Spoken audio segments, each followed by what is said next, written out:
ಇವತ್ತೊಂದು ದಿವಸ 71ನೇ ಮತಕ್ಷೇತ್ರದ ಅಭಿವೃದ್ಧಿ ಹರಿಕಾರ ಆದಂಥ ಖ್ಯಾತ ಶಾಸಕರಂಥ ವಿನಯ್ ಕುಲಕರ್ಣಿ ಅವರ ಕಾರ್ಯಕರ್ತರು ಹಾಗೂ ಗ್ಯಾರಂಟಿ ತಾಲೂಕು ಅಧ್ಯಕ್ಷರಂಥ ಈಗನಗೌಡ ಸರ್ ನಮ್ಮ ಜೊತೆ ಇದ್ದಾರೆ. ಅವರು ಏನು ಹೇಳಿಕ್ಕೆ ಬಯಸ್ತಾರೆ ಅದನ್ನು ಕೇಳೋಣ. ಈಗಾಗಲೇ ಸನ್ಮಾನ್ಯ ವಿನಯ್ ಕುಲಕರ್ಣಿ ಅವರ ಏನು ಕೇಸ್ ಇತ್ತು ನ್ಯಾಯಾಲಯದಲ್ಲಿ ತೀರ್ಮಾನವನ್ನು ಮಾಡಿದೆ. ನಮಗೆ ಮೇಲ್ಮನವಿ ಮಾಡಲಿಕ್ಕೂ ಕೂಡ ಅವಕಾಶ ಇದೆ. ನಿನ್ನೆ ಕೂಡ ನಾವು ಹೈಕೋರ್ಟ್ಗೆ ಮೇಲ್ಮನವಿಯನ್ನು ಕೂಡ ಮಾಡಿದ್ದೇವೆ.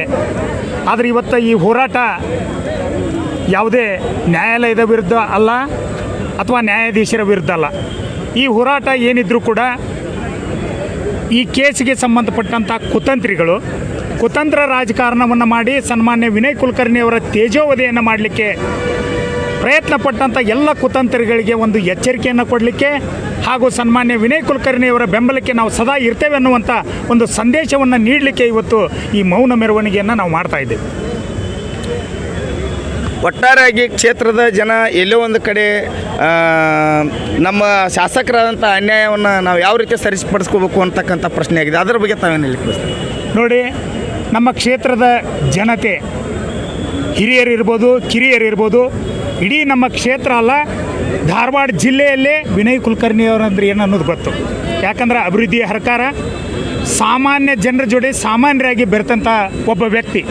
ಅವರು ಇದನ್ನು ಮಾಡಲಿಕ್ಕೆ ಸಾಧ್ಯನೇ ಇಲ್ಲ ಅನ್ನುವಂಥ ಒಂದು ವಿಶ್ವಾಸವನ್ನು ಇಟ್ಕೊಂಡು ನೋಡ್ರಿ, ಇಲ್ಲಿ ಇಷ್ಟೆಲ್ಲ ನೀವು ಜನ ನೋಡ್ತಾ ಇದ್ದೀರಿ. ಸ್ವಯಂ ಪ್ರೇರಿತವಾಗಿ ನಾವೇ ಬರ್ತೀವಿ, ನಮ್ಮ ಖರ್ಚಿನಲ್ಲಿ ಬರ್ತೇವೆ ಅನ್ನುವಂಥ ಮಾತನ್ನು ಹೇಳಿ ಇಷ್ಟು ಜನ ಇವತ್ತು ಬಂದಿದ್ದಾರೆ. ಇನ್ನೂ ಸಾಕಷ್ಟು ನೂರಾರು ಗಾಡಿಗಳು ಜನರನ್ನ ಕರ್ಕೊಂಡು ಬರ್ತಾ ಇದೆ.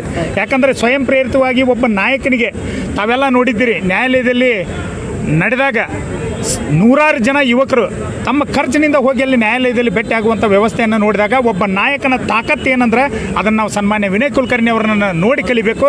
ಆ ವಿನಯ್ ಕುಲಕರ್ಣಿ ಅವರು ಯಾವತ್ತೂ ಧೃತಿಗೆಡಬಾರ್ದು. ಅವ್ರ ಬೆನ್ನಿಗೆ ನಾವು ಇಡೀ ಕ್ಷೇತ್ರ ಅಲ್ಲ, ಇಡೀ ಜಿಲ್ಲೆ, ಇಡೀ ರಾಜ್ಯ ಕೂಡ ಅವ್ರ ಬೆಂಬಲಕ್ಕೆ ಇರ್ತೇವೆ ಅನ್ನುವಂಥ ಮಾತನ್ನು ನಾನು ಕೂಡ ಇಲ್ಲಿ ಹೇಳಲಿಕ್ಕೆ ಬಯಸ್ತೇನೆ. ಇಲ್ಲಿ ಬಂದಂಥ ಪ್ರತಿಯೊಬ್ಬ ಅಭಿಮಾನಿ ಇರ್ಬೋದು, ಕಾರ್ಯಕರ್ತ ಇರ್ಬೋದು, ಇಡೀ ಕ್ಷೇತ್ರದ ಜನತೆ ವಿನಯ್ ಕುಲಕರ್ಣಿ ಅವರಿಗೆ ನ್ಯಾಯ ಸಿಗುತ್ತೆ ಅನ್ನುವಂಥ ಭರವಸೆ ಇದೆ. ಮತ್ತು ಮುಂದಿನ ದಿನಮಾನಗಳಲ್ಲಿ ಈ ಕುತಂತ್ರವನ್ನು ಮಾಡಿದಂಥವ್ರಿಗೆ ತಕ್ಕ ಪಾಠವನ್ನು ಕೂಡ ನಾವು ಕಲಿಸ್ತೇವೆ ಅಂತೇಳಿ ತಮ್ಮ ಮುಖಾಂತರ ನಾನು ಹೇಳಲಿಕ್ಕೆ ಬಯಸ್ತೇನೆ.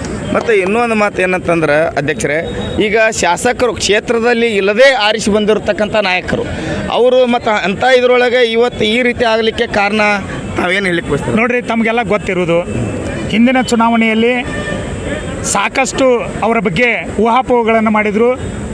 ಆದರೂ ಕೂಡ ಜನ ಅವ್ರನ್ನ ಹತ್ತಿರದಿಂದ ನೋಡಿದಂಥ ಜನ, ವೈಯಕ್ತಿಕವಾಗಿ ಅವ್ರ ಬಗ್ಗೆ ತಿಳಿದುಕೊಂಡಂಥ ಜನ ಅವ್ರನ್ನ ಸುಮಾರು 20,000ಕ್ಕೂ ಹೆಚ್ಚು ಮತಗಳ ಅಂತರದಿಂದ ಗೆಲುವನ್ನು ಸಾಧಿಸಿದ್ರು. ಅವ್ರು ಎಂದು ನಾಮಿನೇಷನ್ ಮಾಡೋಕ್ಕೆ ಬರಲಿಲ್ಲ, ಯಾವುದೋ ಒಂದು ಕ್ಯಾನ್ವಾಸ್ ಕ್ಯಾಂಪೇನ್ ಮಾಡೋಕ್ಕೆ ಬರಲಿಲ್ಲ, ಎಲ್ಲಿ ಕೂಡ ಯಾರಿಗೂ ಭೇಟಿ ಆಗದೆ ಇರಲಾರ್ದಂಗೆ ನೋಡಿಕೊಂಡ್ರೂ ಕೂಡ ಜನ ಅವ್ರನ್ನ ಆರಿಸ್ತಂದೈತೆ ಅಂದರೆ ಅವರ ಪ್ರೀತಿ, ಅವ್ರ ಜನರ ಜೋಡಿ ನಡ್ಕೊಂಡಂಥ ಒಂದು ರೀತಿ ಏನೈತಿಲ್ಲ ಅದು ಇವತ್ತು ಅವ್ರನ್ನ ಹೆಮ್ಮರವಾಗಿ ಬೆಳೆಸೈತೆ.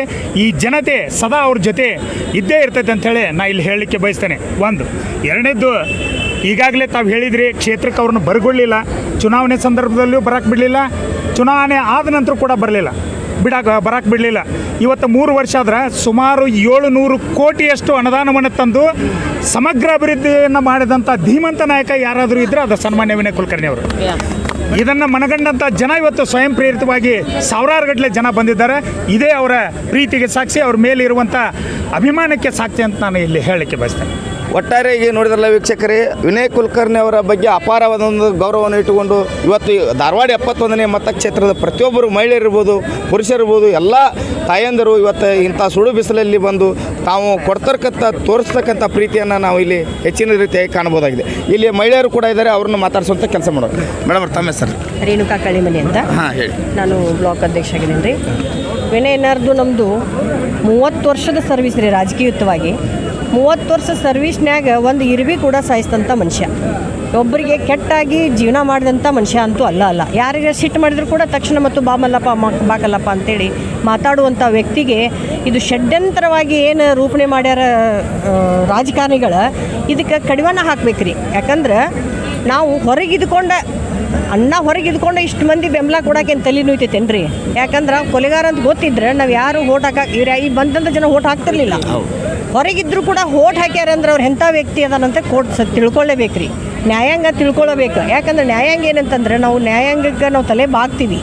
ಯಾಕಂದ್ರೆ ಸಂವಿಧಾನ ಬರೆದ ಸಂವಿಧಾನಬದ್ಧವಾಗಿ ಮಾಡ್ತಾರೆ, ಅದರಾಗೂ ರಾಜಕಾರಣ ಕುತಂತ್ರಿಗಳಿಗೆ ಅವ್ರು ಕೈ ಜೋಡಿಸಬಾರ್ದು. ಇಷ್ಟೆಲ್ಲ ಬಿಸಿಲಲ್ಲದೆ ನೆಳ್ಳಲ್ಲದೆ ಎಂಥ ನಮ್ಮ ಬಡ ಜನರು ವಿನಯ